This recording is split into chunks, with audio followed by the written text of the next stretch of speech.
Welcome to Season 2 of Producer Points. My name is Justin Gammella, and I'll be your host. I'm a producer and songwriter who's had the honor of working with some of the best in the industry. This season, we're diving even deeper into one-on-one conversations with producers, mixers, songwriters, and artists, exploring their unique journeys, creative process, and insights that shape great music. Join me for real talks, straight from the studio, where music and life intersect. This is Producer Points.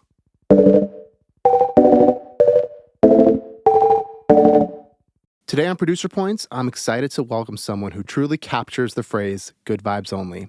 As an artist, songwriter, and producer, he has made an indelible mark on the music world with his heartfelt lyrics, catchy melodies, and genuine spirit. Whether he's crafting songs that feel like a warm hug or lighting up a writing room with his positivity, this guy is one of the nicest souls you'll ever meet. With nearly 1 billion streams under his belt, collaborations with artists like Jason Mraz, Aloe Blacc, and Russell Dickerson, and a relentless dedication to his craft, his music continues to resonate deeply with fans worldwide. And personally, I'm just so damn happy to be hanging with him again. Get ready for a conversation with one of my favorite humans of all time, Jake Scott.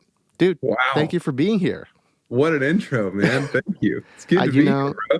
I was looking forward to writing to this one because I do love you as a human. I think you're just so amazing and so much fun to be around. Man, dude, the feeling is so mutual. Like I remember when we met back in what? It's almost 2017 or something, right? It's been a minute. Yeah, something like that. I remember we met because I had a session with Daylight, with DJ. Yeah, with DJ, yeah. And you were there too, and that's when we met. And like I feel like from moment one, we were all just fast friends. Just hanging out. Yeah, man. And now we both have families, you know. Things. Oh, yeah. Your artist project has blown up so much since we first worked. It's been, it's so funny. Whenever I'm with other artists, I always use you as an example of just this like go-get-it attitude, but also just how you had a plan and you stuck with it. And I think that's such an important thing for artists where it's like no one knows what they're doing, but you have to make a plan and you have to stick with it. And that so much is the key to success. It's not what the plan is, but it's just doing it. Yeah, man. Yeah, it's so true. But thank you for saying that. I appreciate it. Yeah, of course. So, we always start the podcast off with our guests telling us about how they got their start in music. So I actually don't know your story. So I'm like genuinely really, we never like talked about it. It's not something you really bring up. Yeah, I mean, it all started. No, when I was genuinely, I was like 6 years old, I started playing drums. Right. And that was like, I think I saw that movie, That Thing You Do. You remember that movie? Dude, I just saw like a clip on TikTok yesterday. Oh, dude, it is absolutely classic. Oh, it's so good. And I saw the drummer, Shades, and I was like, Mom, Dad, I have to be that guy. So like, can y'all get me a drum set for Christmas? And they did, and they were like, all right, fine. So they got me, like a drum set from Walmart. And I was actually like decent. Like they were like, okay, like he doesn't suck. Like maybe there's something here. Yeah. Yeah. So we went from Walmart, then we went up to like Sam's Club in Arkansas, which is where I'm from, and got like a, $100 drum set as opposed to like a $10 drum set. Yeah. And I just started playing all the time and I loved it. And it didn't like I was in like little, garage bands with my friends when I was growing up, but it was always just I was the drummer. Right. And then I remember, man, like life-changing moment. I was 16, riding in my friend's car, and he had John Mayer's Continuum. He had just bought the album. He turned it on, and I had heard of John Mayer, everybody had, but I had never really listened to him. And Slow Dancing in a Burning Room came on, and I was just like, what is this? Yeah. Like, I have to know everything about this guy. So I went home, I sold my drums, bought a guitar, and I was like, I'm going to be John Mayer.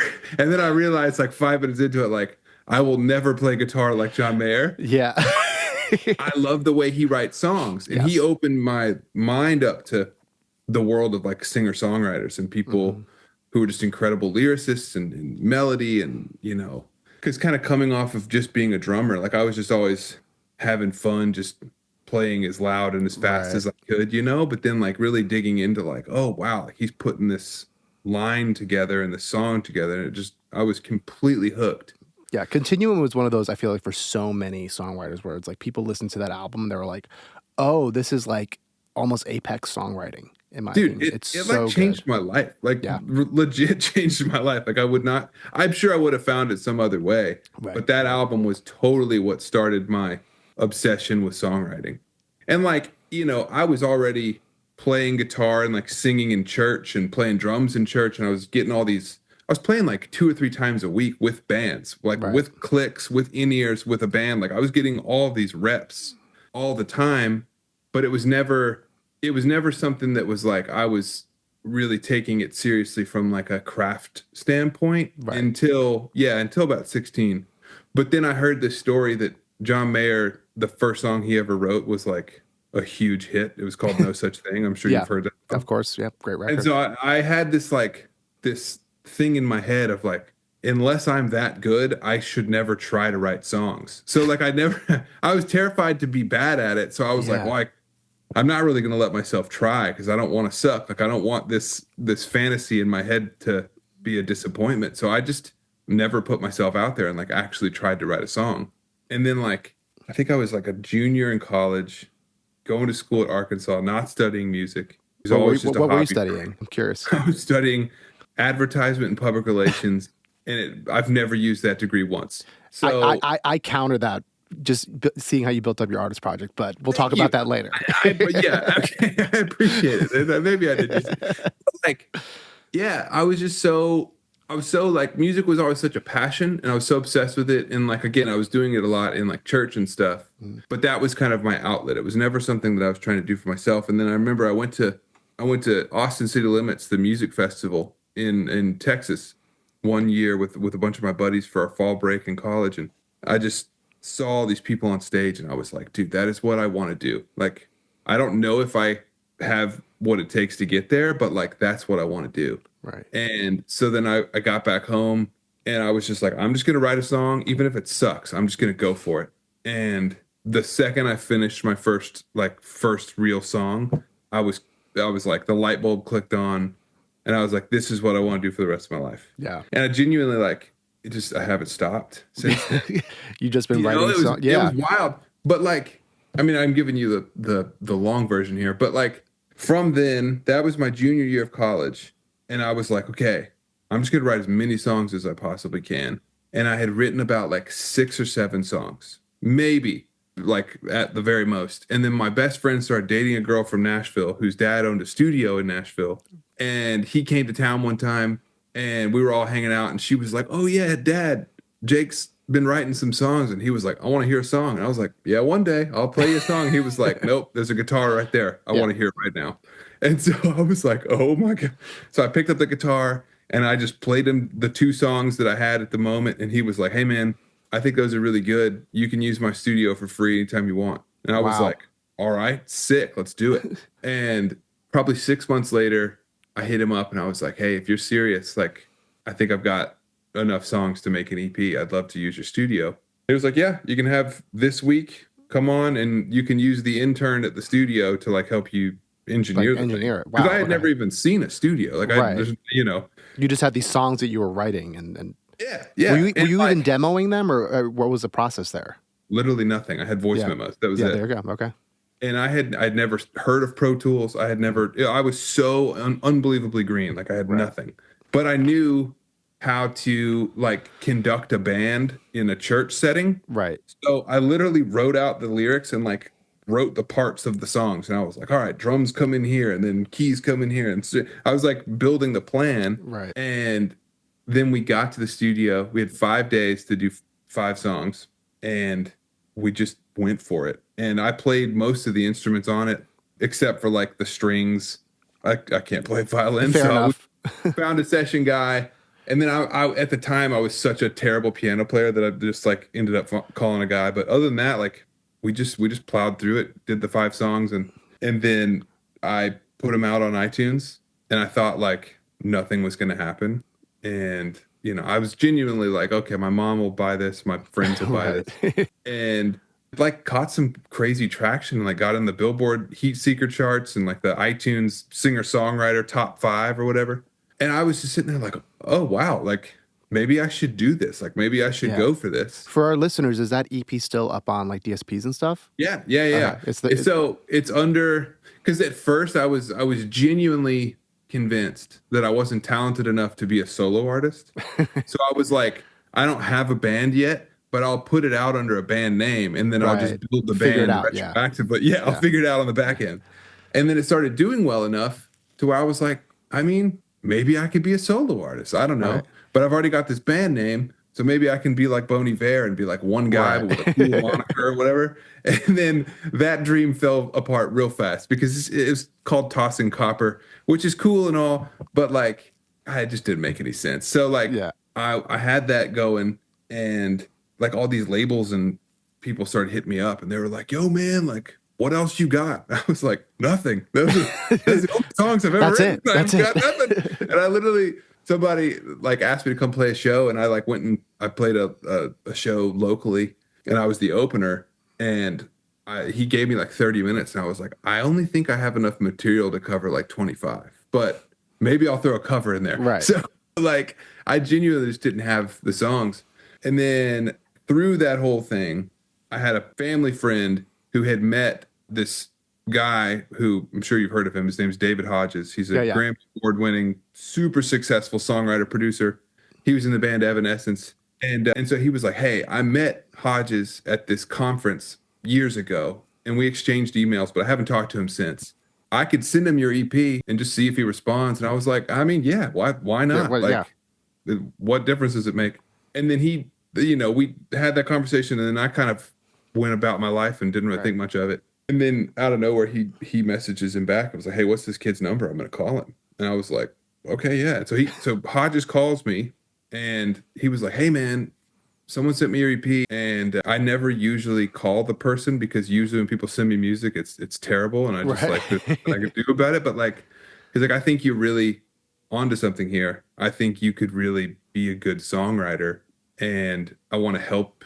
I want to help you in that. Like, we should write something sometime. And I was like, hell yeah, like let's Yeah. go. And then he was like, yeah, so come to LA next month, and we'll write a couple songs and see how it goes. And I was like, awesome. I'd never been to LA. I had never co-written before. And I really had no idea who he was. Like I knew he was successful, but For listeners, it's like, look up who this guy is, and you're gonna be like, oh my God. Like, yeah, he's no, written like so many. unbelievable resume, like crazy hit songs.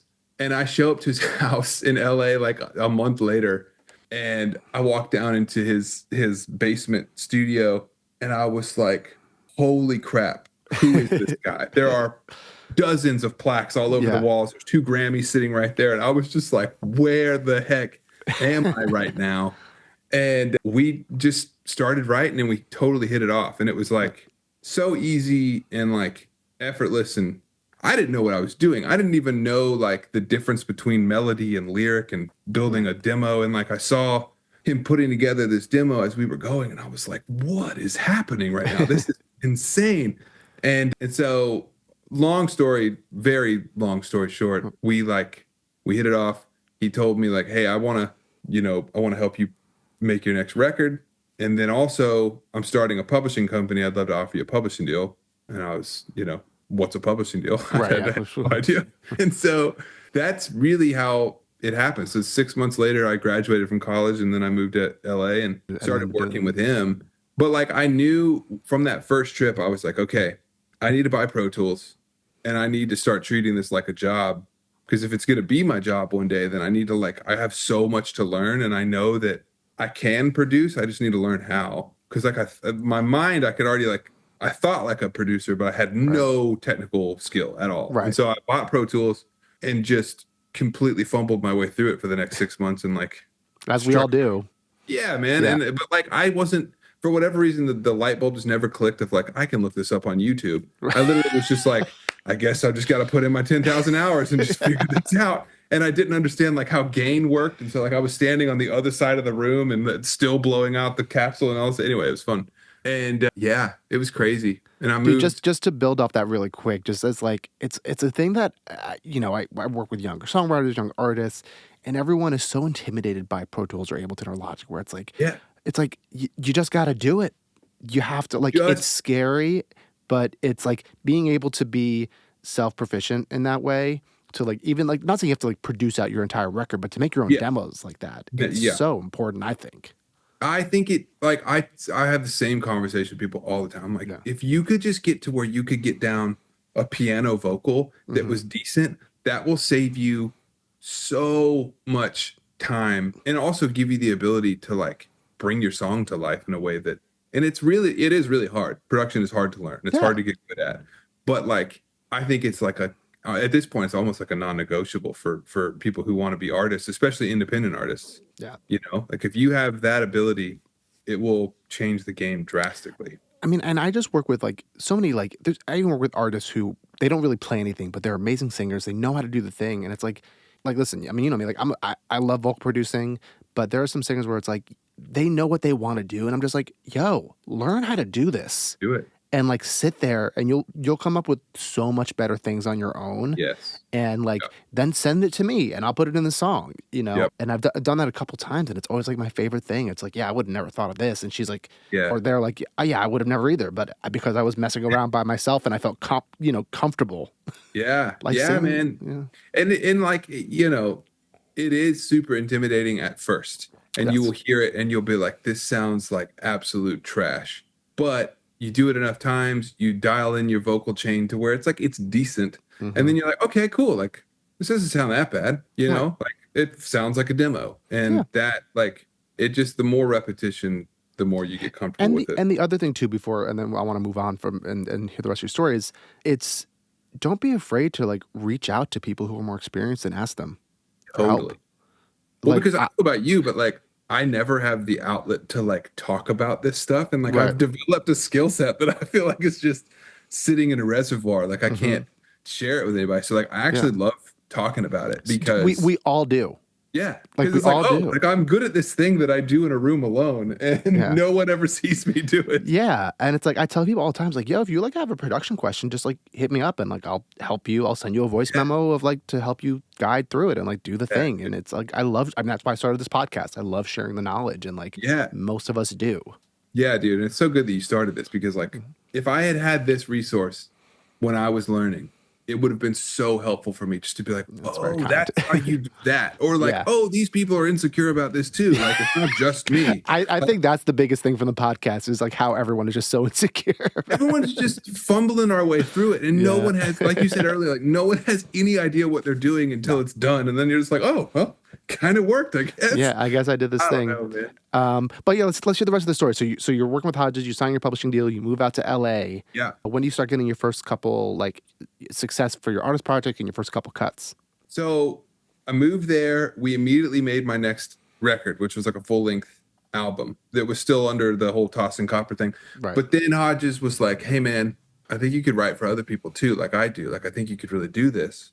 So why don't you just come in on some sessions with me? And I was like, hell yeah, that sounds great. And so we made that first record, and then I just kind of sat on it for a while because I was like, I don't really know what I want to do with this. I don't know if I want to be the whole Toss and Copper thing, or if I want to go as my own name. But so I was like, I'm just going to kind of press pause on this right now because I have so much to learn that I just kind of want to soak up this moment. And so I moved there, and for the first 6 weeks, I just sat next to Hodges and watched him work. And like you said about like just learning from people who have knowledge, like that time expedited my production learning curve like unbelievably. Like any mistake I was making, I would just look at him like, yo, why is this vocal sounding horrible? And it's like, oh, it's because you have the gain all the way up. Turn it down halfway. You fucking idiot. What are you doing? Gain staging. Yeah. And I was like, oh, that's what stuff like that, just like little shortcuts that he's learned over decades of experience that like I got to learn in a day.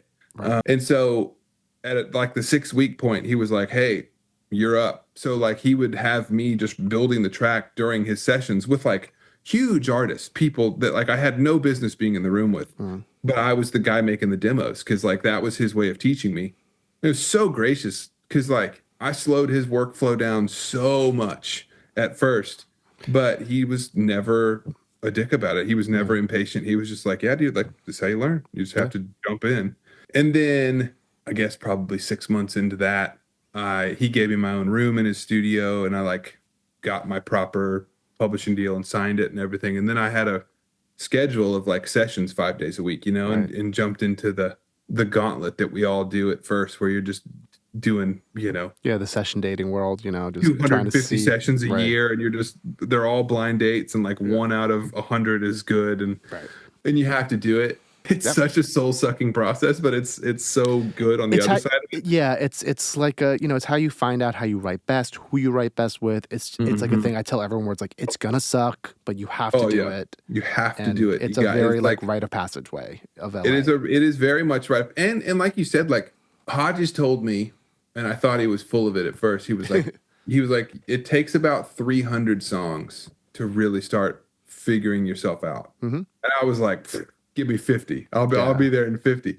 And then right around the 300 mark, I was like, oh man, like I feel like I'm consistently writing better songs now. And I kept like a spreadsheet of like how many songs I had turned in or Uh, whatever. And I went back and counted and I was like, oh damn it, he was right. Like I'm almost yeah. exactly at 300. And it's just part of the process. Like you just have to put in your time and your hours and learn how to not do it, really, honestly. Like you make Yeah. so many mistakes in that process that you have to make to be able to get to the other side of it, you Yeah, know? I mean, I think the biggest thing that you learn in those sessions is structure, like Yeah, songwriting structure, yeah, because there's so many people who are such great, like innate songwriters, but you're like, oh, like you're a little bit crazy. Like you're just like, you're trying to make it, this thing. And it's yeah, like, and so much of structure is just like dumbing it down and keeping it yeah, simple. yeah, But like you have to like learn that, and you only learn that by, like you said, like writing so many songs and then looking back on those 300 songs you wrote, and you're like, oh, like these are my 10 favorite. And like those 10 favorites are almost always the ones that's like, oh, they have a really good structure and they're really simple. yeah. It's Dude, it's so true. yeah, And like it's almost like you have to spend the time really learning the rules, quote unquote, so that eventually you can learn how to like intentionally break them. Because like I think at first you break the rules and you don't even realize you're doing it, and right, you're like, oh, that worked. That was kind of weird, but it was cool. And then over time, you kind of like you write enough songs that are kind of like following the structure format, and you get really good at that to then right, be like, hey, I know this is what you would typically do here, but what if we did this on purpose to make right. it intentionally weird rather than just like, who are we trying to impress right now? Yeah. Like our Well, friends. there comes a time in like every songwriter's journey, I feel like, where it's like we're all so obsessed with Max Martin math, and we're like we have to always follow it, and then you learn it's like, okay, no, no, no, it's a guide. It's It's a like it's not. guide. It is Yeah, a guide. That's such a good way to say that. yeah, Yes, it's yeah, there to serve you if you're stuck. right, Doesn't necessarily have to be the yeah, the, the roadmap every right. time. It's like for every song that has like perfect math, max math that went number one, I can find another 10 that doesn't have perfect max math, Yeah. as well. Yeah, So absolutely. But like especially, the people send me songs. I'm sure they send you songs all the yeah, time. And the number one, without a fail, the number one issue is just the melody. oh Like yeah, mathematically, your chorus should be the highest note in the song, or like your verse should low and then middle for the pre, and then your chorus is higher than both of right, those in theory. And that solves the problem 9.5 times out of 10. Sometimes you have, like you said, the unicorns that are just like, this is weird, but yeah, it works. And then, but like knowing that helps me so much as I'm crafting a hmm melody in a song of kind of like, oh, it feels wrong, probably because this is all the same note. And like it yes. doesn't feel like the chorus Right. lift. That's where you have that experience and that math knowledge where it's like, okay, why does this feel weird? And then you Yeah. can kind of like look at it and be like, oh, this is why it feels weird. Yeah. Like I'm Yeah. just on the one. I'm starting every part of the song on the one. You Yeah. And know. it's like, Uh, it's cool when you play them in a silo and they feel right. great, but they don't flow together. And they're Yeah. not, yeah, that Yeah. totally helps. Yeah. So I want to move on and I want to talk about building your artist career Yeah. because I think, again, like I sort of spoke about it earlier on the podcast here, but you had such a unique, I don't know if it was a unique strategy because a lot of people are doing 1 month, one song per month thing, but you fucking like stuck to it and you were like, this is what I'm going to do. And like, I've never seen anyone stick to it like how you did. And Thanks, man. I think it also helps when you can control everything, right? When you're writing it, you're Yeah. producing it, you were mixing it by yourself for a little while there too, Yeah.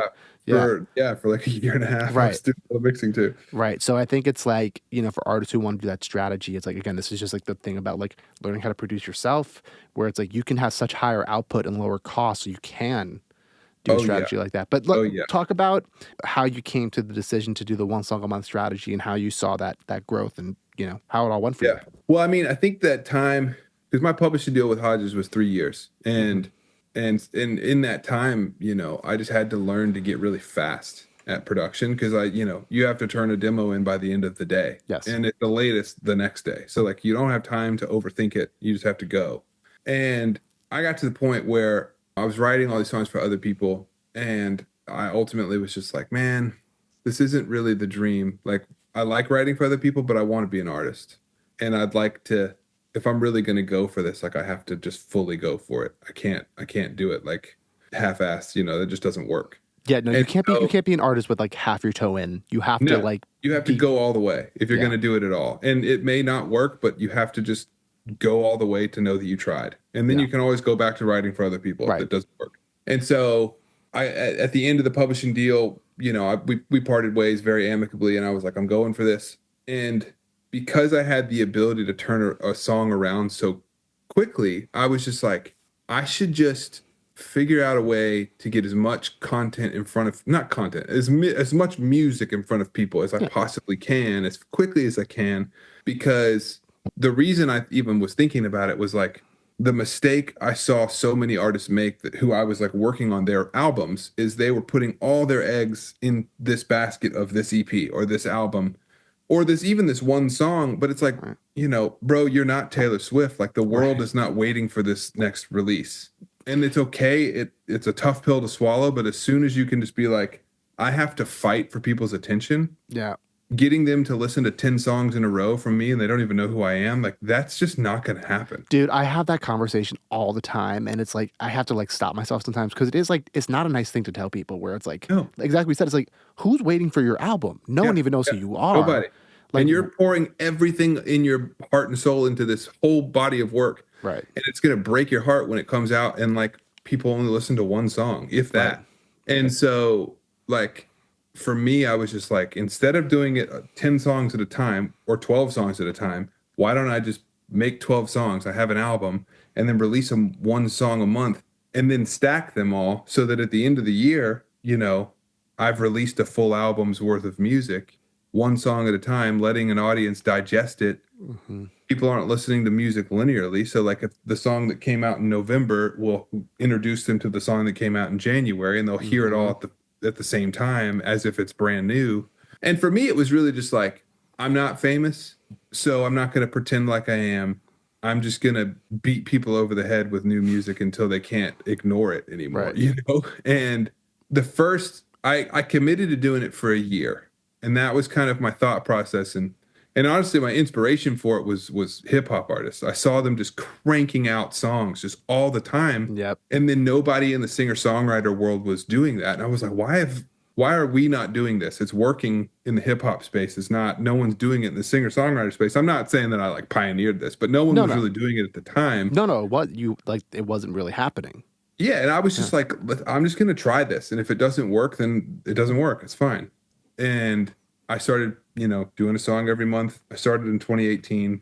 And like the first year was really slow growth. Like I started the year from my old stuff, with like 50,000 monthly listeners on Spotify, which is not nothing by any means, but like it wasn't a lot. And so by the end of the first year, I think I was up to like 150,000, which is great, but it wasn't like the huge growth I was hoping to have. And I was just kind of like, okay, I'm playing the long game here. This is not going to happen overnight. So I'm just going to keep going. And so then I committed to another year of it. And the thing that I did is I announced on social media before I even had the songs written. I was like, I'm doing a song every month. Right. And I like kind of like put that goal on myself and I like put it out in public to set the expectation for people before I even had the songs done. And I loved that because it kind of put a fire underneath me of kind of like, dude, I'm not gonna lie, that's how I did the podcast. I had to announce it to make sure I did it. Exactly. Because like if it's all just in your head all the time, like you can convince yourself out of it all. But I love that. If you just go for it and tell people it's gonna happen, you're like, well, I gotta get it done now. Yep. And then so I ended up doing the song a month thing for 3 years in a row. And after the second year was when I really started to kind of like see some exponential growth. And it took me 2 years to get to 1 million monthly listeners. And this is just pounding the pavement every month, new song. And then it went from 1 million and then it took like 40 days to get to 2 million. And it just like kept growing and growing and growing. And then, man, the whole time in the back of my head, I was thinking, okay, like one day I'm gonna do a full length album. Like this song a month thing is cool, but I'm gonna do, a big album on a major label. That was like my Your goal, goal. And at the end of that third year, I was talking to a lot of like different labels and stuff like that, and ultimately ended up signing a record deal and then spending about a year or two making an album, and it came out last October. It's called Lavender. Yep. And it was so much fun to make. And just the process was so different from doing a song every month, because now I'm thinking about a body of work, and I'm writing all these songs and producing all these songs ad nauseum, trying to make them all connect to each other, Yeah. And I loved that. And I loved putting that album out. But like at the end of that process, I just really missed the run and gun nature of doing a song every month. Yeah. I mean, And, making an album, there's like a curse and a blessing with it, right? Where Mhm. you are thinking about it, the whole thing as a thing, but then you get to, you wrote a song 6 months ago and you can be like, okay, we have time. We can check this one out later. And sometimes Right. that's a good thing and sometimes that's a bad thing, Right. where like you can drive yourself crazy. You totally, totally. But timelines of like, be like, well, I got to finish this week. And it's like, I have to make these decisions, Do it. So, And that, yeah, sorry, yeah. go ahead. Well, I love that mindset that just you have to move quickly. There is also, like you just said, like there's a blessing in having the time to be obsessive with it and like make 20 different versions of the same song until you get it right. But 9 times out of 10, I have found my first instinct is the right instinct. Yep. And so just learning to like really trust that, I think is so good, not only as a producer, but as an artist, because we are have such a tendency to overthink everything, that being able to just say, nope, this is good. I have to trust it. Go, like it exists now. Yeah. Yeah. There's something to it when a demo has magic. Yeah. As a producer, I so make the mistake of overproducing things all the time. And Which is so funny because I feel like your stuff is so beautifully minimal. Thank you. Yeah. I mean, I try really, really hard to do that. Like that is always my intention, is like, what is the least amount of instrumentation that I can put in this song to capture the magic? Yeah. And I usually have to go all the way to the other end of the spectrum to then come back. Yeah. But 9 times out of 10, the demo is it. And it's like, okay, if the demo feels good, there's a reason it feels good. Like, maybe go tighten up the vocal here. Like that lyric needs to change. Right. But like, if it feels good, it is good. And that you don't have to overthink that, know? And I overthink it every time. Yeah. I think the biggest difference between like a pro producer and like a younger producer just coming up is how younger producers, like myself included, just fucking overload productions. And then you start working with like producers, or you go on like Mix with the Masters or any of these other things that show the productions, and you're like, there's 6 instruments in this production. Nothing happened. Yeah, it's like, what? And it's like, yeah, it's just good choices. Just It's like so solid true, choices. So true. But it's tough. It's really hard to kind of just like learn to keep it simple and just like make the key sounds in the song sound as best as they can. And then that's all the work right there. And like, I can't tell you how many times I have not done that and wasted weeks on a song. It's like the best analogy, I feel like, for not to get off the topic too hard, if you want to keep talking. No. Tangents are the best thing about this podcast. But like the best analogy I have for producing a song is like, it's like building a house. Every house has the basic same elements to it. Or let me rephrase that. Every house has the same basic elements to it, but you put them together different every time. There's no two houses that are exactly the same, hopefully. And then a song is the same thing. Like every song has the same basic ingredients. It's just a matter of how you put them together. Right. And like, for me, the mistake, especially early on, that I made so many times, was not nailing the foundation before I moved on to, decorating the house, so to speak. Like if the main instrument, like we'll say guitar in this example, if like you didn't track it right, or it's out of time, or there's weird stuff happening that just makes it unpleasant to listen to, but you think, oh, I'll just throw 10 plugins on it and maybe I'll fix it later. Right. Like you eventually get down the road and you start adding more stuff to it and it just keeps feeling wrong and like something's off. and I don't really know what it is, but something's still off. Maybe if I just add another thing and another thing and another thing, it'll solve the problem until eventually it's done. And I get to the end and I'm like, something's not right. And then I have to peel back all the layers to go back to the very beginning. Is like, if I would have just taken the extra hour to like, get the that guitar right, it would have saved so much time and it would have felt right from the beginning. Yep. And then I would have realized, oh, I don't need this extra 20 things that I'm trying to add to this to solve this problem. Like, it was right if you just nail the foundation of the house. You know? Yeah, no, it's the truest thing. Another tangent here. Like, I was helping, younger artists. Like, they like had a track and they were like, hey, like, can you like finish the production for me? And I was like, sure, I can do that for you. Something I don't actually do too often. So they sent me the track and like sent me the stems and was like, God knows how many fucking instruments in there. And like one of the things that I want to talk about was he had, I think it was 5 organs stacked. And like, I saw what he was trying to do, where you're like, this one's the low organ, this one's the mid organ, this was the high organ. And it's like, we can just have one organ. But it was so much of that production was honestly me just like muting things and then just like making it sound a little bit bigger. And I sent it to him. He was like, oh, this sounds a million times better. I was like, I just played the mute game, do man. anything, bro. Yeah. But that's what you need sometimes, that like knowledge to be like, if you're stacking 5 organs, just pick a different organ at that point. Like, yeah, dude, pick a better one. Right. Or like, if that guitar's not working, play it on the piano and maybe that solves the problem. Yeah, you're totally right. Yeah, it's just like a funny thing that it's just like, that's what I used to do too. I used to like stack 5 different kicks to like get it right, as opposed to just like take the 15 minutes to find the right kick. And the right kick. And I actually weirdly enough, I've never worked with him, but I was hanging out with Ian Kirkpatrick one time and he told me that. He was like, if you just spend the extra few minutes finding the right sound, the job's done. And I was like, oh, that's revolutionary to me. Like, I'm just adding 10 more. Dude, it's like anytime I find myself like working on like, like kick and snare, such like the foundation of pop music now, right? Anytime I find myself like really trying to like remix a kick or like do too much to it, I'm like, I've made the wrong decision here. Yes. We need to go back and like replace this. And that's the advice I give everyone, where it's like, if you're trying to like really make your kick work, it's not the right kick. You've made a mistake. It should feel right from the get-go. Sticking with gear stuff here, want to talk to you about some of the more technical things, because this is producer points. Yeah, never talk about it. So I love talking with artists because it's so much more like you're doing it for yourself. But I think people would still love to know what's the vocal chain you're rocking right now for your stuff.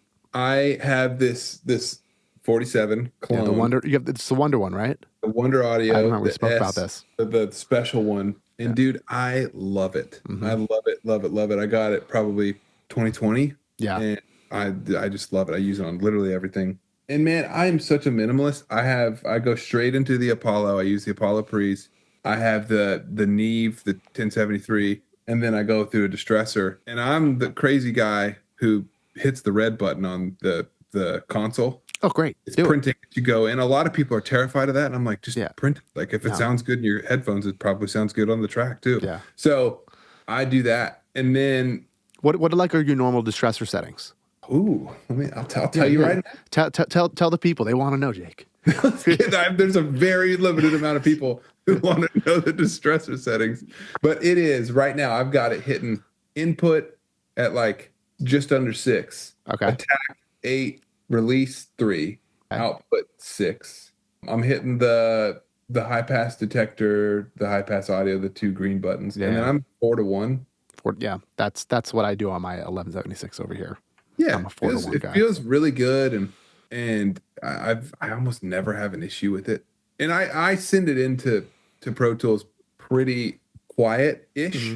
It's like hitting probably at halfway up the meter.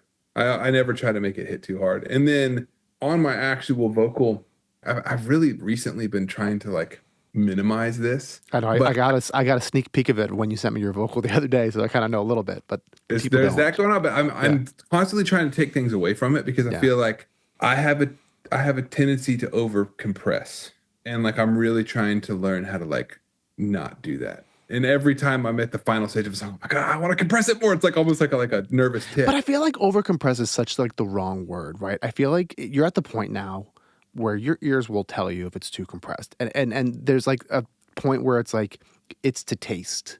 Yeah. I get people telling me, again, not to bring up Rosie again, but it's an example where it's like Rosie likes her vocal pretty up front and compressed. Yeah. And Yeah. people are like, I think that vocal's too compressed. I'm like, it's how Rosie likes it.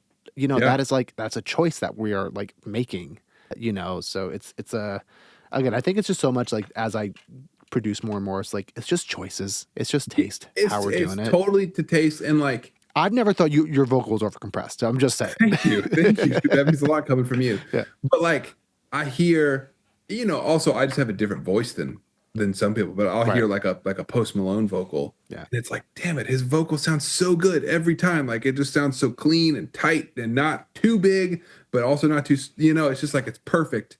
So many jokes could be made. But you know what I've learned about that too? Just like having worked with hundreds of the singers, if not 1,000 at this point, that it's like there are some people's voices who it just records well. Yes. And it's like I can put anything in front of them and I'm like, oh, I guess you sound good. And then there's other people's voices, like not even like saying they're a good or bad singer, but like there's some people's voices who I love who it's like it's actually a little bit of a pain to get it to sound good. It's just one of those like interesting things where it's just like it really is like I've gotten to work with some like really big singers where it's just like, oh, I can't like I had the pleasure I've worked with Benson Boone and like he's one of those people where it's like obviously his voice is amazing. Unbelievable. But it's like I've recorded him on like 2 or 3 different mics at this point and it's like, oh, okay, I don't really have to do anything. Like it's just how it is. His voice is just outrageous. And like you're totally right. Some people are just effortless and they're just like that. Like their voice has such a character that you don't have to really do anything. You're just like, do it. Right. It's so like, and it's just one of the, like I always joke, my best vocal productions are the ones that I've done almost nothing on. Just like, man, I could not agree with that more. And for myself, I've really, because like when you're producing your own vocal, it's terrifying because all you're thinking about is like, okay, like, are my producer friends gonna scoff at this? Because like that's the vocal you put out in the world and it's your voice. I'm like, but like again, like the thing I always come back to is like if it feels right, it's probably because it's right. Yeah. You don't need to overdo it. And some of my best vocal performances are the ones that I do the sloppiest. And they feel the most authentic because I don't know the song yet, really, or I've only sung it once, or like I'm in a hurry and I have to leave and I just need to get it down. Like, well, because you're not overthinking it, you're just like trusting your gut. It's just like such like a this is how it feels, so I'm going to just do it like this. Yes, man, that is such a North Star. I try and tell people that's how you should track vocals, whether it be your own or I've said on the podcast before, but whenever I'm recording vocals with an artist, like I have a lot of opinions on how vocals should be done. But with that being said, I always let the artist get like at least 5 takes of each part where I don't say anything. Yep. I just like, because, I want you to like do what you think is cool. And then we will decide later when we comp the vocal, like, because I've been proven wrong so many times where in the room, I'm like, oh, actually, I think this syllable should be shorter or this one you should hold out longer. And then I go back, I always try and do it the next day. I'll go back the next day and be like, oh, I was so wrong. Like how they did their performance was so much better because they weren't thinking, they were just singing and just a bit of advice for all those producers out there. Yeah, man. And like, it's so true. Like you go with the trusting your gut thing. That is by far the most true thing you can go with in this. Yeah. Dude, so thank you for sharing that. I love hearing people's vocal chains and then how you're going to go about it. The big LA2, the CLA2A.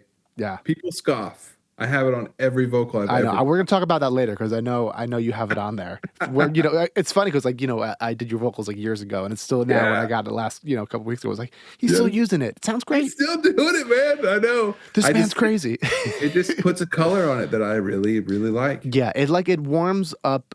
It's a lot warmer than the UAD LA2A. Yeah. It's just like, it's a different flavor of it. So it's either like you like that one or you like the UAD one or, whatever the other version. And like you said, each vocal is different. And I'm just like, I figured out the way I like my vocal to sound, which is good because I'm only, 9.9 times out of 10, I'm only producing my vocal nowadays. So it's like, that's all that really. I left the CLA2A on there on your vocal. I don't know if Yanni, I'm sure he did. Yanni AP, who's my mixer. Oh, dude, who's a legend. Shout out Yanni. We love Yanni. Hey, gang, I just wanted to pop in here to let you know that the best way you can help this podcast grow is to rate and review us wherever you listen to podcasts. It tells the algorithm to push our show to other listeners so we can grow, and it's one of, if not the best way to help support this podcast. So if you wouldn't mind, take a second to rate this podcast. Sharing it with your friends would be amazing too. All right, back to the pod. Okay, so I want to go on to our first song discussion of the day, and it's your song, Jake Scott's Good Day.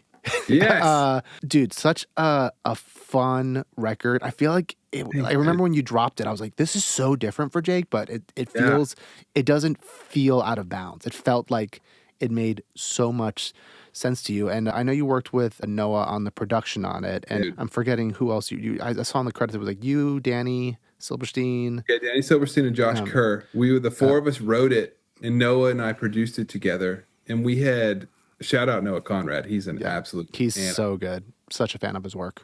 And same with Danny and Josh. All four of us. Danny's artist project. Crazy. It's so good. Crazy. It's so good. And Josh's artist project, it's called Slim Dan, right? Is that what it is? People should check that out. It's such a good project. Check that out. Check out Josh Kerr. He's a country artist and country writer, producer, absolute wizard. You should have him on here. He's so good. I'll hit him up. And then Noah, I mean, I'm sure everyone's heard Noah's work. Yeah. Noah's done some Chapel stuff, done some stuff for Ash, like among many other artists. I could keep going, but he's an absolute animal. And so we were doing a writing camp for my record, and it was day 2, and we were throwing out a bunch of different ideas, and like nothing was sticking. And then Noah and Noah is a filthy keys player for anybody who doesn't know that. So Noah just walks over to my Juno, my 106 that I've got right here. And he just starts playing the line that's in the whole song. It's like, you know, it's so funny. That's literally my first question is like, what's that first sound? And that 106 right there, mono.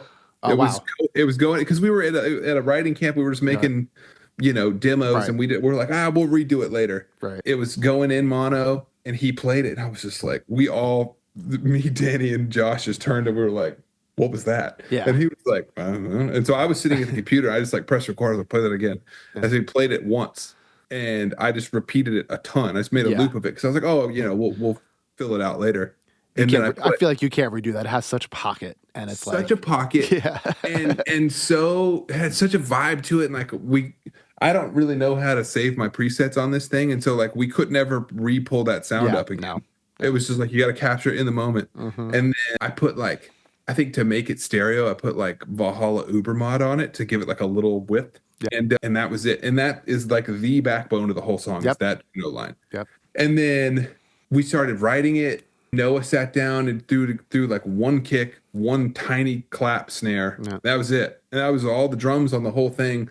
And then we started sort of fleshing it out.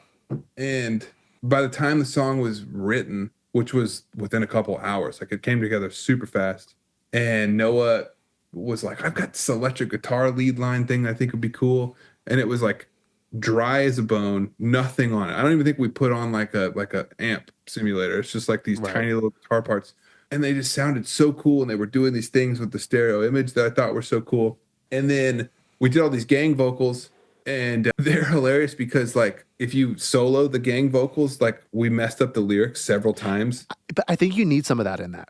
Yeah, but it stayed in the track, and we were just oh, whatever, who cares? It feels good. It sounds like you guys are at a house party. You know what I mean? It literally was. Yeah, right. And that's I think sometimes people try and make gang vocals so perfect and like a choir, and it's no, that's not what a gang vocal worse is. The better. Worse the better. It's if you fuck up, it's actually kind of endearing. It's cool because otherwise you just do some stacks, Right. So it's and so in the room we were singing in was horrifically untreated. We were in the living room of this Airbnb, and I tried probably 4 different times to recut that vocal, and I just couldn't capture it again, the magic of it. And so if you solo that vocal, there is so much room and so much bleed from the head. It's it's horribly recorded, but it just worked, and it was awesome. And then again, I think, but that's the thing too, where it's it wasn't intentional, right? But again, it feels like you're in a house party. It feels like you're in a house, and it makes perfect sense because you were in a house. It just works. Yeah, and it was so funny because also on that we didn't have a bass with us, but we were all oh, it needs to feel like an actual it doesn't need to be a synth bass. It needs to be an actual bass.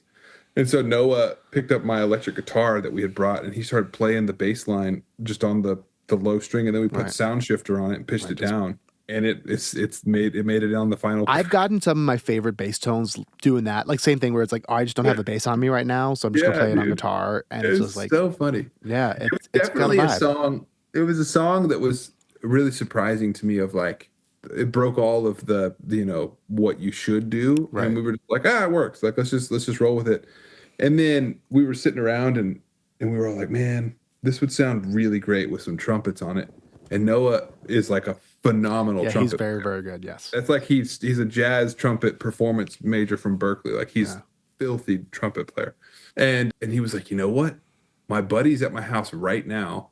I can see if he'd bring it to me. And so he brought him the trumpet, and then we just watching Noah Conrad record a trumpet is like a master class because Yeah. like in the way that somebody who like produces their own vocal and they can move just like crazy fast and they know Right. exactly what they're doing, but they don't need to explain it to anybody. That's him with the trumpet. He was like, all Right. right, hit it again, hit it again, hit it again, move that to the left, move it to the right, like hit it again, hit it again. And he, within 5 minutes, like this just This part symphony. was there. It Yeah. was, I was so blown away by how good it was. Was that the same thing? Like it was recorded in that house with like the room picking up. Same Yeah. thing. And we tried, we eventually had to change something. And he came over to my house, and the only way we could like even slightly reproduce that feeling was we had to go up in my living room Yeah. and like, move the couch to the side so it had the same Right. kind of like echo. And like we tried, and it actually ended up working. But it was just wild. Like so much of what the final record was just the demo. And then we Yeah. got it within a few hours. And to be honest, like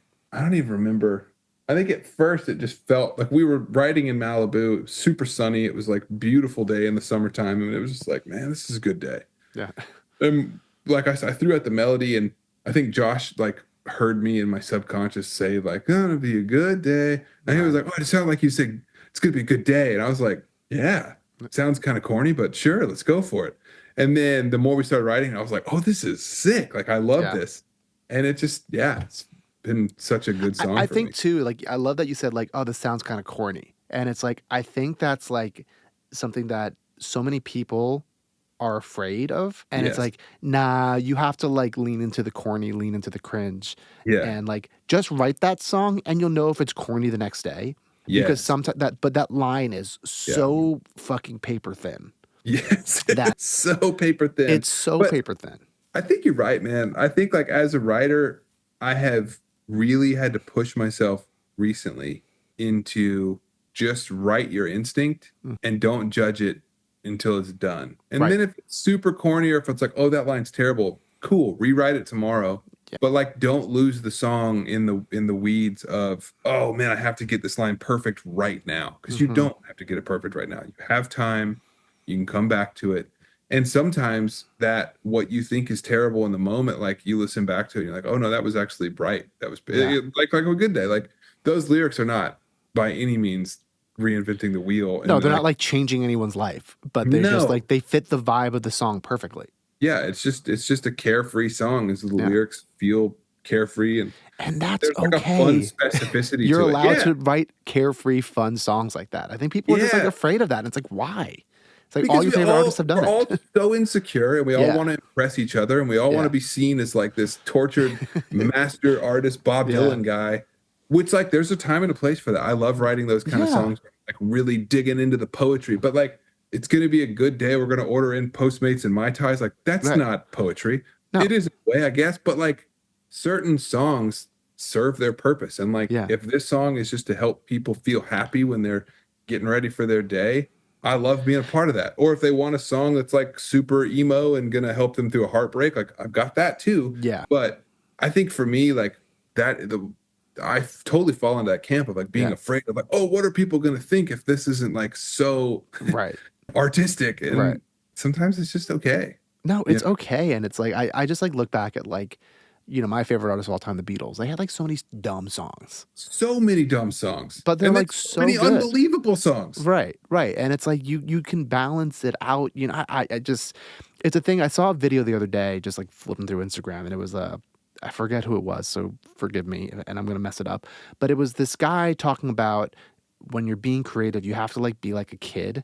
And Mm. like kids when they're creating, like they don't edit themselves. Like you have a kid, like kids now, and you see them, they're just like they just create. They're just like doing a fucking thing. They don't know what they're doing. And I think that's how what the quote was saying was like basically that it's like when you're creating, you can't start, Mhm. erasing and editing yourself. You just have to like Go for it. create and build and do it. And then when you don't, when you turn off that creation mode, then you can go into editing mode. That's when you can Mhm. like start tweaking. And I try and tell people that all the time in my sessions because I work with artists. I do songwriting sessions for pitch, and just because you're working with an artist doesn't necessarily mean it always has to be for them. And what I tell artists just to like help them like be a little bit more free is like, listen, guys, we're only going to write the song that we're going to write today. That's it. Like wherever it's taking us, like that's the song we're going to write. And if it's for you as an artist, fucking awesome. And if it ends up being for pitch, like that's great too. But Yeah. like, I think sometimes artists, and it's a good and bad thing, right? Where you're writing a song and it feels like it's going this way. And an artist is like, but I don't do that. And it's like, totally.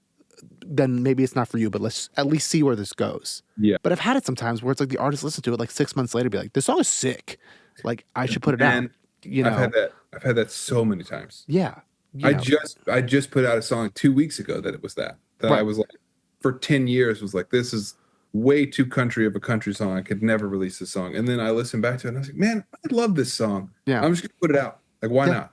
Yeah. Oh. And that's the thing too. I think it's like, especially as artists, it's like no one is going to force you to put out a record that you don't want to put out. Like it's like even labels, like you hear like stories like the label made me put out they can't really force you to do that. No, It's, no, well, at least in my experience, no.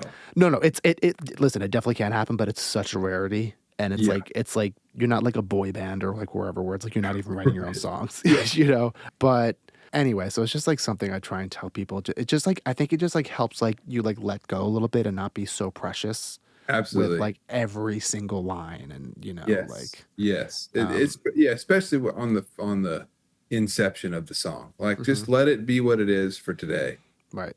and then you can dissect it tomorrow. But just enjoy it right Right. now. Because, like, even like, correct me if I'm wrong. I feel like if like I came to you in a session, right, and you can tell me the truth here, I was like, hey, man, let's write a song called Good Day. I'd You'd be be like, like, yeah, you'd be like, no, that's fucking stupid. yeah, it's And terrible. you'd I'm not probably be doing right. that. Right. But then, like, because it came out naturally and you're like, oh, it feels right. It's Yeah. just exploring it. Yeah. And like, we were just having so much fun. And the thing I've really like had to push myself with, especially in sessions, because nowadays I am going in as the artist. Right. And so the other people in the room are looking at me like, what do you want to say? Right. And sometimes I'm like, well, I don't really know yet, but I'll know it when I hear it. Right. And so I think one of my favorite things to do in a session now is having the courage to start 5 different ideas until you find one that you really get excited Mm-hmm. about, and you feel that moment in the room where everyone's like, ooh, yeah, that feels good. Because like, if you can leave the day with one section of a song that you're going to actually finish and it's going to be great, that is way more of a win than an entire song that's like, well, this song's just kind of fine and we're never Right. going to do anything with this. Right. But at the same time, like, the opposite end of that spectrum is like, set up 45-minute timer on your phone and see it through. Mm-hmm. Like, if this idea you're kind of at the beginning of it kind of being like, I don't know, like, okay, give yourself the eject button on your phone and say, Right. here's 45 minutes. I'm going to trust this process fully for the next 45 minutes. I'm not going to judge it. And if I'm still not into it at the end of this, then we'll move on to something Well, else. I think that's But at least give yourself the time to see the idea to a little bit of fruition before you yeah. shoot it down. Because a Yeah. lot of times it surprises you. Yeah. I hate when people do that where it's like I'll start like playing something and I'll be like, I think there's something here. Someone's like, nah, I don't like it. And it's like, all right, well, like let's like at least like explore for like 10, 15 minutes. Like I'm not Yeah. gonna like force you to Yeah. write something you really don't want to write, but like at Yeah. least see it through. Yeah, man, dude. Such amazing advice. I want to move on to the next song that we're Oh, going yeah. to discuss today. It's Russell Dickerson's and yours. She Likes It. Yes, So sir. how did that collaboration come about? It's funny. We always joke about this, but like, so Josh Kerr and I write together a ton. Yeah. He's like my song soulmate. We've written so much of my catalog together. But we had written a song that I put out called "Can We Just Be Happy Now." This was mid-pandemic. This is Yeah. like summer of 2020. And Russell and Josh were friends, and Josh posted on his story, and Russell slid into his DMs and was like, yo, this song is sick. We should all write together sometime. And then he texted me, he was like, hey, all right, Russell Dickerson. I was like, hell yeah, let's do it. I love Russell. And then I came to Nashville, I don't know, 6 months later. I genuinely don't remember. But we we wrote together 2 days. One day we got a song that was honestly great. It's still there. But then the second time we were writing, and I got there a little early, and Josh wasn't there yet. And we were just kind of, Russell and I were just hanging out, catching up. And then we were kind of like throwing some ideas around. And he was like, dude, let's write a song for us. And I was like, what? And he was like, yeah, like me and you, like let's do like a duet. And I was like, yeah, hell yeah, let's go.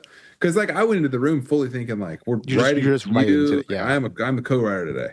And then we were throwing out a bunch of different ideas. Nothing was sticking. And then Josh picks up the guitar, and Josh is a crazy guitar player.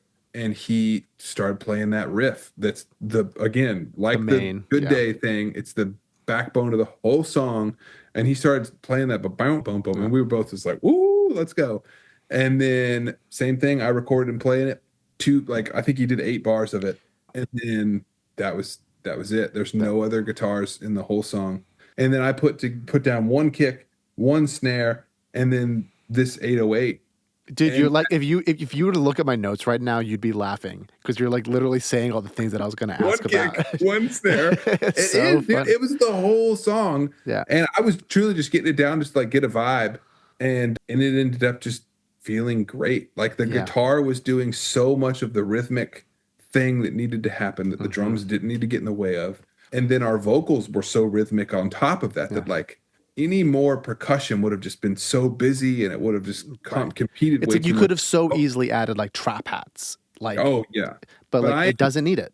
And I am notoriously, Josh makes fun of me, is like I don't have a hi-hat in any of my songs because I just feel like that, 16th note thing, I like to communicate that some other way. Using another Sometimes it's right. Like there are times, especially recently, I found myself being like, those trap hats are pretty nice. Yeah. But like, most of the time it'll be like on an acoustic guitar or like, a stick on a drum or whatever. Right. But like, it was just crazy how minimal that product. And like when people ask me about that track, they're like, bro, I love the way you produce that track. I'm like, dude, if you could see that session, it is hilariously minimal. But that's what I was saying earlier, where it's like you open up these like amazing song sessions and you're like, oh, there's nothing here. It's just like good recordings and like great choices. Yeah. Speaking of good recordings and great choices, that first guitar that Josh played, it sounds like it's double tracked, or there was like an echo. What's kind of it's like so panned.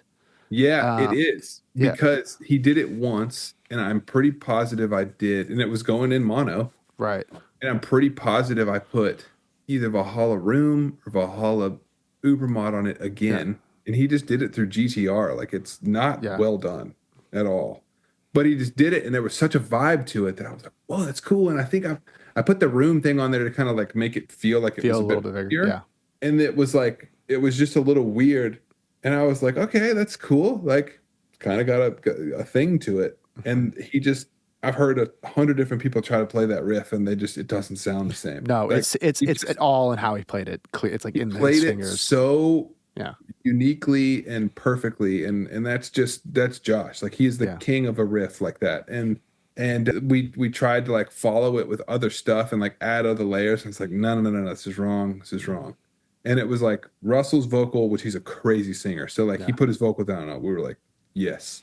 And we were writing it. We were like, let's just make the chorus follow that guitar line. Yeah. Like it's just the same melody. And then the 808. I was going to ask, what do you normally like to use for 808s? Because that feels like such like a hip hoppy, like boomy, big. It's like mixed like a hip hop record. It's so like it overtakes it in a great way. Yeah, no, and I actually ended up mixing that song. Oh shit! Okay, wow. Well, I didn't plan on it. I was like, sweet, who's in this too? And they were all like, I think this mix sounds good. Let's just roll with this. What was that? 808. That was Sublab, I think. We love Sublab. Sublab is so good, and I've used it on so many songs. And just like the how small the kick is on top of how big that 808 feels. Yeah. I mean, they're one instrument at the end of the day, right? They're just like melding together, and it sounds they're melded together. And it just really, like, I think the juxtaposition of like that country feeling electric guitar riff with the country feeling melody and lyric, and then you put that 808 on there, it just brought like a really cool crossover feel to it.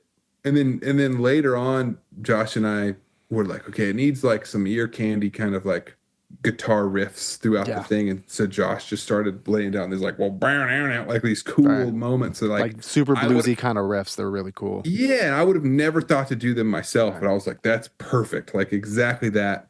And then it was the vocal and making sure the vocals were like, pocketed really well. And that was genuinely it. Oh, Yeah. and the other sound on that whole song, I found this like microwave bell thing. I was gonna Instead of ask about that. Yeah. So it's like, what's the that little bell, like bell thing?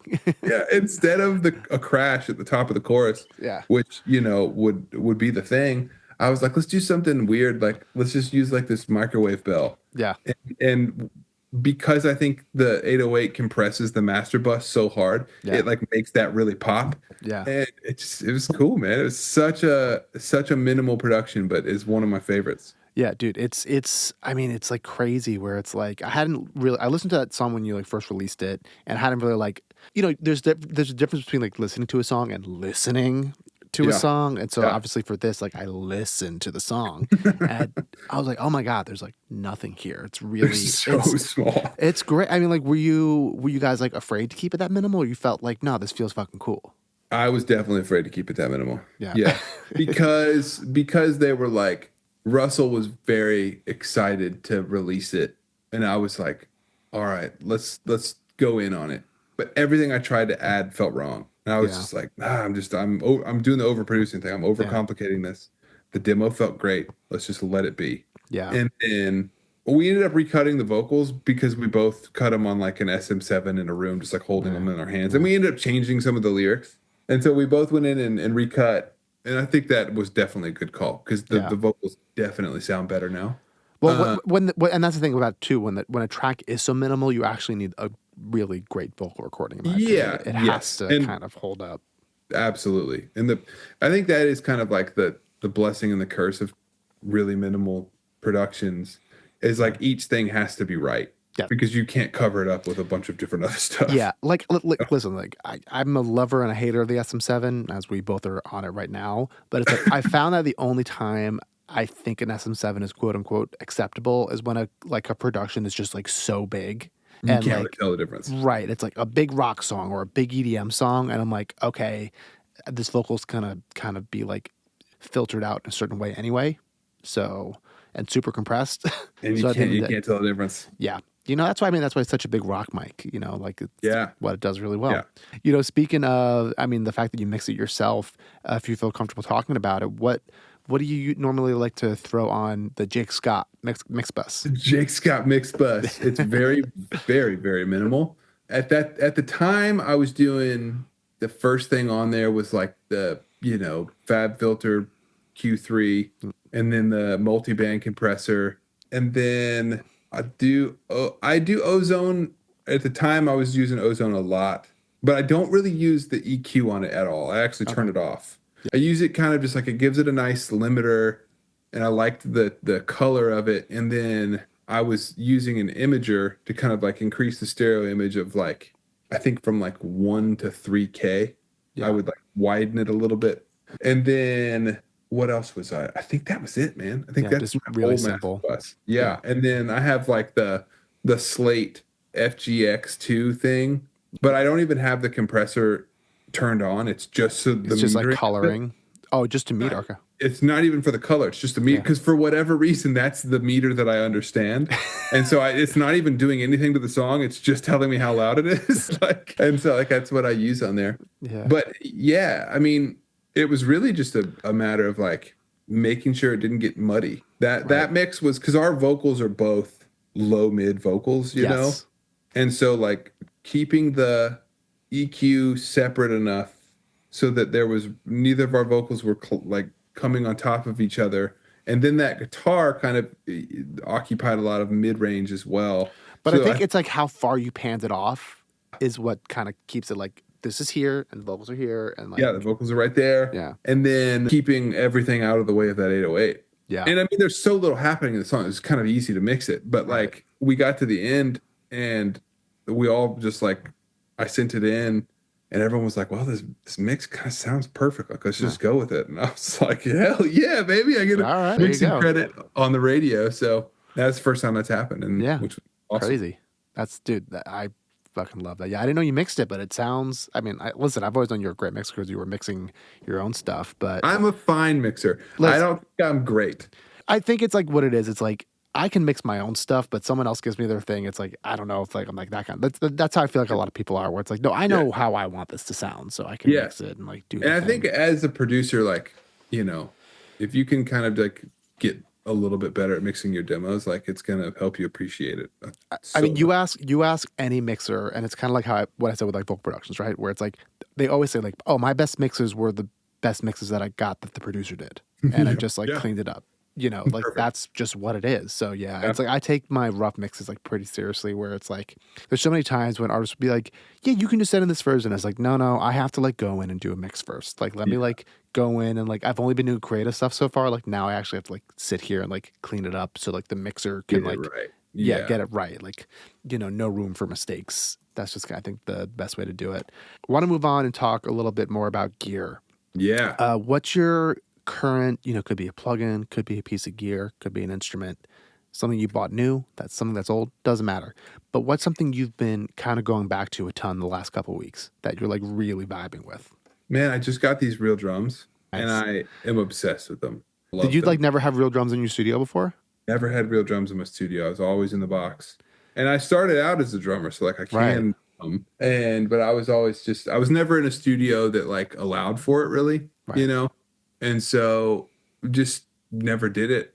But then like I found myself getting a little bit like tired of the in the box thing. It's great when it works. Yes. But like there's just such a human element that you can't capture on samples. You just can't. I also think, and also I've been doing a ton of real drums too, so I'm hoping this comes true, is that real drums are kind of coming back into the zeitgeist I right think they now. really are. Yeah. Yeah. Like people kind of got sick of like hearing fake sample drums for a while. And I think it's like now, like at least the records that I keep going back to, like my favorite record of the year so far, I don't know if you've heard of it, is Medium Build's Country. Dude, obsessed. I'm like obsessed with that album. I listen to those drums. I'm just like, man, this sounds so good and like makes So me good. feel something. And So that's good. like the magic of the drum. So I mean, speaking of the drums, I'm like looking back there. What kind of like you got any like cool crazy mics on there, or it's just a pretty basic setup? So I'm super insecure about my mic setup because but like a lot of people were like, oh, dude, you got to get the Sennheiser 421s Yeah. and your toms and you got to do this and all this stuff. And then I started looking into it and I saw the UAD released this like sick lineup of drum mics. And I was like, man, if they're so good at everything else, they're probably going to have decent mics too, right? And like, look, I'm adding real drums with the thought of like, I will most likely add a layer in a sample of a snare, a sample of a kick. Like they're not going to be, these pristine drum recordings. They're kind of just going to be more of like color. You want the feel and you want like the room of it. Yes. Yeah. Yes. And so they have been getting the job done incredibly well for me so far. But like I don't really know how to do live drums yet. Like I'm really learning in real time. I will say this 47, putting it on Omni and making that kind of like my mono room mic. Yeah. Game changer. If you mute it or unmute it, like it makes it feel so much better. Dude, I have a buddy that does all my drums. His name is Ben Barter. Okay. Fantastic drummer. Yeah, maybe. I don't know. He's done. Yeah. I think he's worked with like Noah and stuff. Or maybe I don't know. Okay. Yeah. Maybe. Don't quote me on that. But Ben's amazing. And to speak of the 47, he has a 47 as his like kick out mic. Wow. And it's like it always sounds really, really good. I mean, he has a bunch of other mics. Like he's like a drummer. Like he like does mostly like drumming. So it's like that's like where he's put most of his resources. But sounds really, really, really good. And I definitely want to have somebody who like knows what they're doing come over here and like help me dial it in. Right. So that I can kind of like figure out how to get it to sound the way I want it to sound. Yeah. The thing is too, it's like I found some of my favorite drums when I talk to people. They're like, yeah, I don't know, it's like a pretty simple drum thing. And it's like it's so much about the feel. And then this is also for producers who like are also just starting to do drums. It's like phase alignment is almost the most important thing.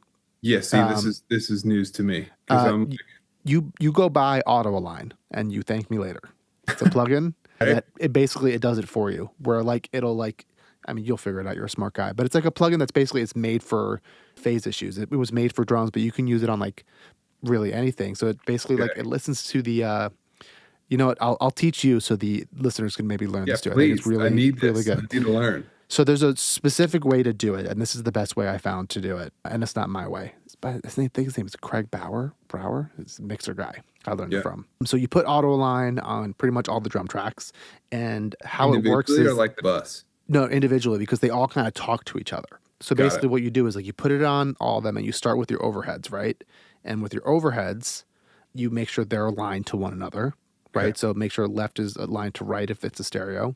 And then you take one of them, it doesn't really matter, but usually the one, we'll say left.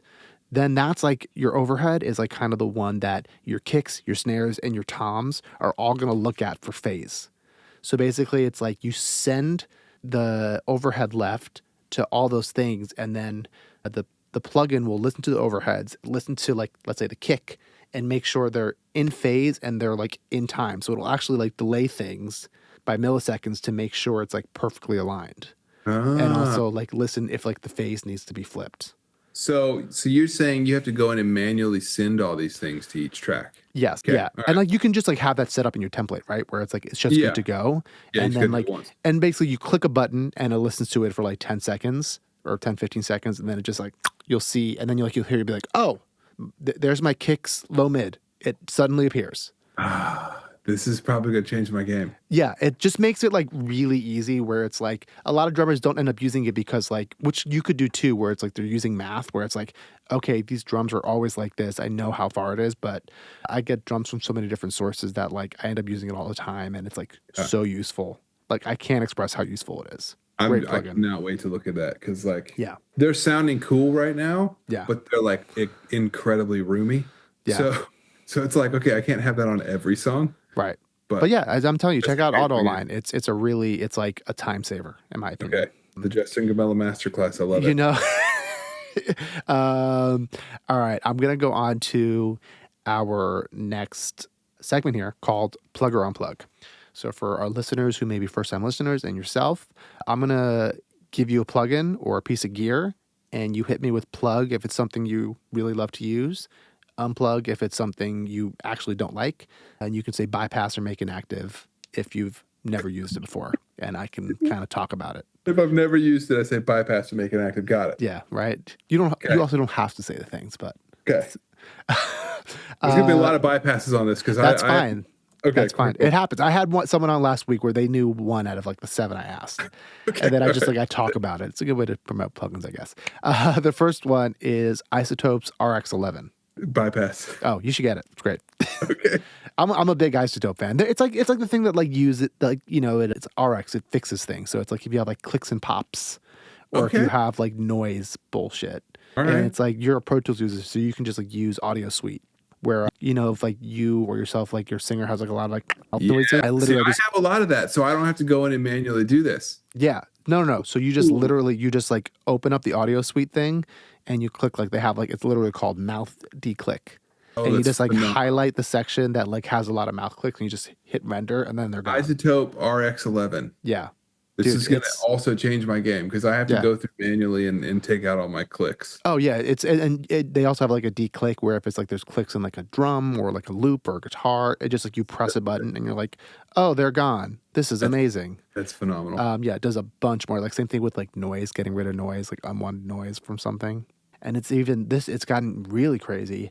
They have like a declip where like let's say like someone sang too loud and they clipped. Whoa. Does it sound good? Like it sounds better.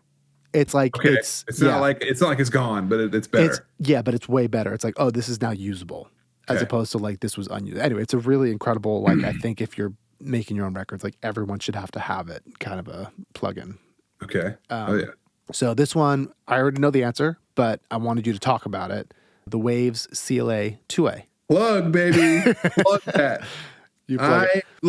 People talk all kinds of trash about the CLA stuff. Yeah. Which is fine. Everyone has entitled their own opinion, but I love the color of the CLA 2A. It just does it doesn't work on everything, but I No. like the way that it hits my vocal. I just like the color. I like how it kind of is aggressive. Because like the UAD one is really good, but it's a little surgical. It's yeah, It's it's a lot more really subtle too. clean and Yeah. it's subtle and it's not the response isn't super fast. But the CLA, man, I love it. I swear Yeah. by it. I don't use it on a ton of stuff, but when it's right, Yeah. it's And it's perfect. so funny because it's like it's actually the CLA2A is actually not like real LA2As. You're right. No, It is so much faster, I feel it's like, so than fast. yeah, compared to because I have like one made in my Audioscape that I love, their Opto LA2A, and I've used a couple real LA2As, and it's just like that does not react in the same way at all. No. And I'm curious if like he has a specific LA2A that like it's like a mod or I don't know. I'm always Yeah. curious about that kind of stuff. But when you're running your vocal through it, like how aggressive? Because you said you like to compress it a lot, but like for the Jake Scott vocal sound, like how much gain reduction do you usually hit it with? I'm at like 12 o'clock, man. Yeah. Like I made it pretty hard.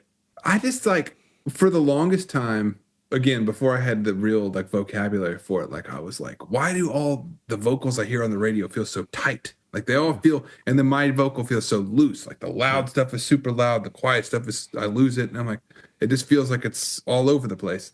And then I saw it, I saw a compressor working, and I was like, oh, this is the answer to the problem. So I just really I like that. I don't volume automate ever. Yeah. Never, ever, I'm ever. a big clip gain guy, Right. but A lot of people are, and a yeah. lot of people, especially in Pro Tools, will like use the clip line or Right, whatever. right. Yeah, that's what I They'll do. go Yeah. through and like hand automate the whole thing, which is I totally respect. I have done it like once in my Yeah. entire career. It's a different result. That's the Yeah. thing. It's like if Yeah. you like a compressed vocal, you're not gonna like clip gaining. It's a different Right. process. Yeah. And for me, like I just I like being one, I'm kind of lazy when it comes to that. I don't like Yeah. to go through and take the time to go and like hand do the clip gaining, but I just really like the LA2A, man. It's Yeah. awesome. The Yeah, it's funny. Even CLA2A. yeah, the CLA too. Even talking about clip gaining, it's like I used to be. I mean, I still am like super hard on clip gaining, but now it's like it's the same kind of thing. It's like I forgot how much I actually like compressors compressing, and Mm, so I still clip gain, but I actually don't clip gain like nearly as much as I used to. Where yeah. it's like, no, no, I want the compressor to like do the thing. I'm just like kind Thing. of controlling it a little bit more Yeah. and Yeah. making it a little bit more even. Where there were a couple like 2 years where it's like I wouldn't put a compressor on a vocal and I would only clip gain it. Whoa. Yeah, mind you, I was compressing going into it though. So Okay. there's I was so like, yeah. you're a brave man. Yeah, so there's that. Like before I was using a distressor, a real distressor. Now I have my 1176 here that like I hit Yeah. pretty hard, Yeah. Yeah. but Yeah. still. Okay, let me move on to this next plugin here. Come on. Curious if you use this because I know you have a real Juno, Hit but me. the Arturia, their analog lab that pretty much has like all of their like synths and stuff. Okay, both plug and Okay. unplug. Okay. I love the Arturia stuff. As far as like fake Junos go, I love the Yeah, TAL. that's the You one. That's the know, one. it's like Yeah. $60. Yeah. If you dial it, it's awesome. I Yeah. have it on so many.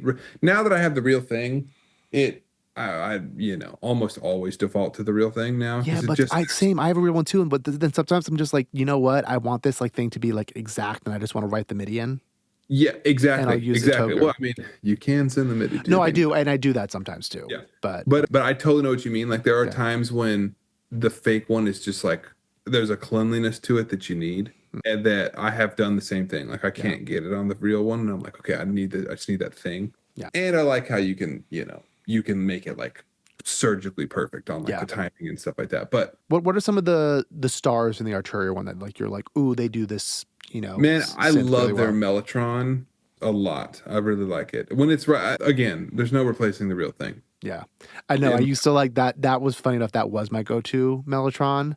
Although I think Omnispheres is actually really good too. I haven't used Omspheres. Oh yeah, it's like in there. They have like a whole thing called Tron, and it's like that's all like their Mellotron stuff. And they sampled a real Mellotron. That's why I think it's really good. But I have a Uh, real Mellotron now, and I'm just like, oh, there's no going back. Like, Dude, yeah, it's true. it's, Josh Kerr has a real one in his yeah, studio, and every time I'm there, I'm like, damn it, this is a Mellotron. yeah, This is how it's supposed to feel. yeah. Dude, they have that. I mean, it's what I have. It's the micro one. It's $1,000, and it's like obviously it's not cheap, but like Yeah, but it it's does. not, It does the thing, and I use like me. I'm like again. I'm such a Beatles fan, and I use the Mellotron like almost every day. So I'm like, okay, I've gotten my money's worth. My money's worth out of this thing. But I will say what I like about the Arturia Mellotron is I like that I can put my own samples into it. I've never done that. Oh, it's fun. It's like a different way to like sample stuff. Yeah, it's like You I can use like all like the effects of a Mellotron. exactly. Yeah, it like does the Mellotron thing and like how it's like pitch shifting it. Yeah. You know, whatever. I've done I've done it a couple times and it's like, oh cool. Like this is like usually I'll just put it into Ableton or like Contact or whatever, but like putting it into the Mellotron like does a different thing. Totally. Totally. Yeah, people should try that out. It's fun. Next question. I'm curious if you use this company at all, but they're maybe one of, if not my favorite plugin company, Good Hertz's Trem Control. Okay, so I was talking to a buddy of mine about Good Hertz. So I have to say bypass because I don't have any Good Hertz stuff.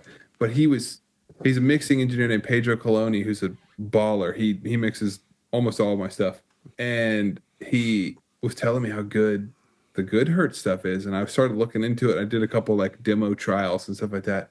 And I gotta say, like, it sounds awesome. I haven't pulled the trigger on any of it yet, just because I've been working on songs that like don't really call for it. But like whenever I get to one that's like, oh, I need that thing. They're like, to me, it's like they're very highly creative plugins, but they're also very utility based, right? Where it's like Trem Control, it's a tremolo, and it's like you can use tremolos for like, you know, it's my favorite tremolo.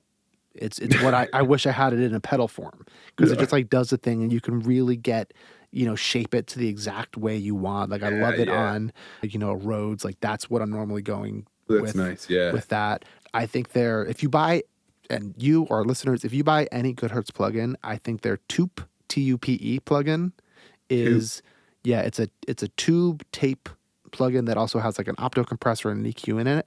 Ooh. But it just like, I use that on every record multiple times. It's just like it's a coloring thing where it's just like, I put it on the drum bus or I put it on a guitar or I put it on, you know, whatever. And it's just like, now it's just like a thing where it's like, oh, now this feels like a record. Yeah. It's like more iconic immediately. Yeah. Yeah. That plugin is like, I can't live without it now. They could charge me $1,000 for it. I'd be like, yep, I guess I have to buy that. Because I guess I have to do it. Wow. Yeah, this is luckily it's not that much. I gotta check it out. Yeah, Tube. I feel like you would like it. It's like it does a thing where it's like it warms it in a way, lives on my drum bus, and ends up on many other fun things. All right, next plugin for new people and maybe yourself. We ask on every plug or unplug because we just get funny responses. CLA vocals. Oh man. I gotta say, I'm not a fan. Not a fan? Unplug. Just because, like, you know, I get it. If you have just a dry, raw dog vocal that you've got and you want to make it sound good, or not good, if you want to make it sound better instantly, throw CLA vocals on there. And it's like, it doesn't sound as bad now. But, like, there is no nuance to CLA vocals. It just is what it is. And it makes everything super chorusy and compresses really, really harshly, and it's just not my thing, man. Yeah. I love the idea of somebody inventing a plugin that's kind of like a one-stop shop, which I think UAD is doing that. They just said they made that top line plugin that's actually really great. I just used it the other day. Okay, I haven't used it yet. I don't know if I'll ever use it on like a lead vocal. Sure. Yeah. But I would tell people who are like demoing, I'm like, no, you should use that. That sounds great. I've been using it for like ad libs. And it's just like fun because you can just kind of like go through presets and like stumble on to something because it has basically like for our listeners, like this new top line plugin, it's like an all-in-one vocal thing, right? Where it's a compressor, a tape, coloration, then it's got delays and reverbs and everything. Yeah. So it's like all there and you can just like I said, like stumble upon something and it sounds honestly quite good. It's really good.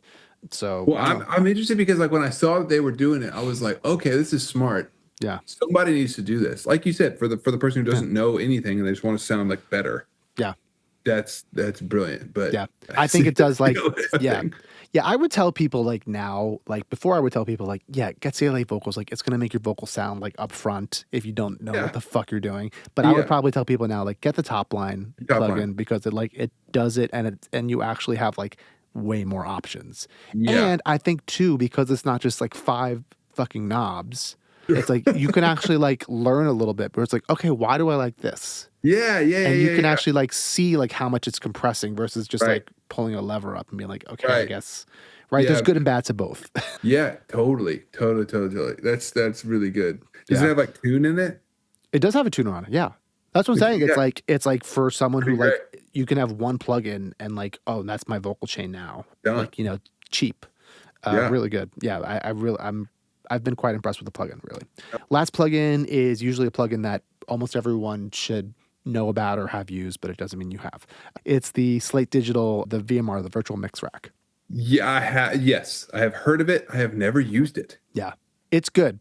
It's another plugin thing because it's like, again, it's like a subscription thing, but it's what I tell all beginner producers to get.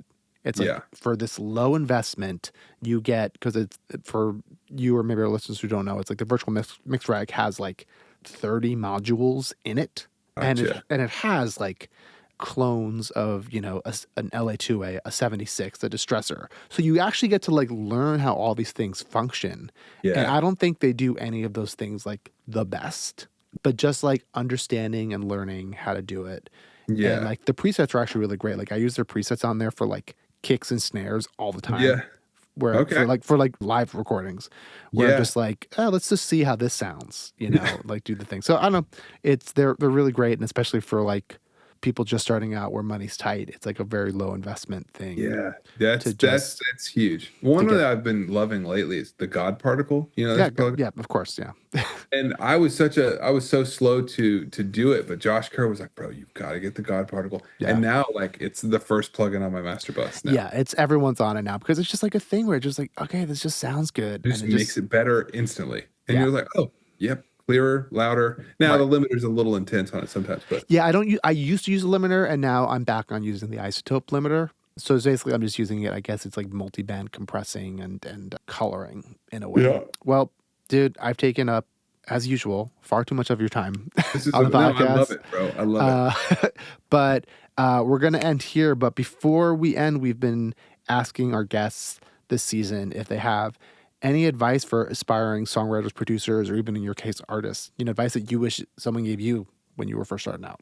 Man, I mean, we've talked about some really good stuff so far. Yeah. I think the biggest thing, especially as a producer, since this is mainly a producer podcast, Yeah. thing I wish someone would have told me early on was nail the basics first. And to use the house analogy again, like unless you nail the foundation and get it right from the beginning, which isn't the exciting part. Right. Like the exciting part of the song is digging into the sound design and those weird ear candy moments Yeah. that are going to happen. But like, that's like trying to decorate your house before you've even built the wall. Like, you've Right. got to build the wall and then you can figure out where the painting's going to go and figure out the cool finishing touches. But if you get there too early, you're going to lose the song because you didn't nail the foundation and spend the time it takes to do that. Because like, if you just spend the time getting a great vocal, getting a great main, whatever your instrument is, Mm-hmm. and then bass, drums, you're already 80% of the way there. Like, the song is going to feel really good. And then you can go in and figure out like what's the cool, weird thing you're going to add on the top layer. But like, I lost so many good songs because I wasn't patient and Yeah. I tried to move ahead too quickly. I tried to go to the finishing touches before I'd even gotten the basics down. Yeah. That's honestly amazing advice because I can point to all of my, we'll put it in quotes, most successful songs. They were Come on. always, but they were always like, if you listen to those demos, it's the foundation it was always so minimal, but it was like vocals there, the main, I call it a riff, but the main riff is there. And like, honestly, that's it a lot of the time where it's like, if Yep. you got those two things and You're then you're there. you're there and people, and it, people can see the vision and then you can build it up and go crazy from there. Yeah, exactly. Yeah, dude, honestly, this podcast has been so great. It was everything I thought it would be and Yes, more. dude, I love it. We're Yeah, 2 hours in. I love it. yeah, exactly. I think our listeners are really gonna fucking absolutely love, love, love this episode. So I want Yeah. to thank you so much again. Before we wrap, is there anything that, this will probably come out anywhere from April to September of next year, but you got anything coming out or anything that you want to, mention before we head out here? I'm gonna be If this is April to September, I'm going to continue putting out a song basically every month. So keep an eye out on Spotify. I'm also going on tour in August. Oh, so if you have not bought tickets, or if this is happening after the tour, hopefully you had a great time. But if you haven't bought tickets, go get your tickets. Dude, amazing. Are you coming to LA? Yeah. Okay. In LA. Hopefully I'll be here. Maybe I can I'm go. not sure what date yet, but it's happening. We'll figure it out. Yeah. Dude, again, thank you so much for coming on the pod. Thank you to our listeners, and hope everyone has a good one. Take care. Thanks for tuning in to Producer Points. Your support means the world to us. If you enjoyed this episode, don't forget to like, subscribe, rate, and share with fellow music enthusiasts. For an encore, check out our Spotify playlist featuring all the songs we've discussed on the show, giving you the perfect soundtrack to your creative journey. Additional audio and video editing for this episode was done by Nathan Rebello. Until next time, this is Justin Gammella.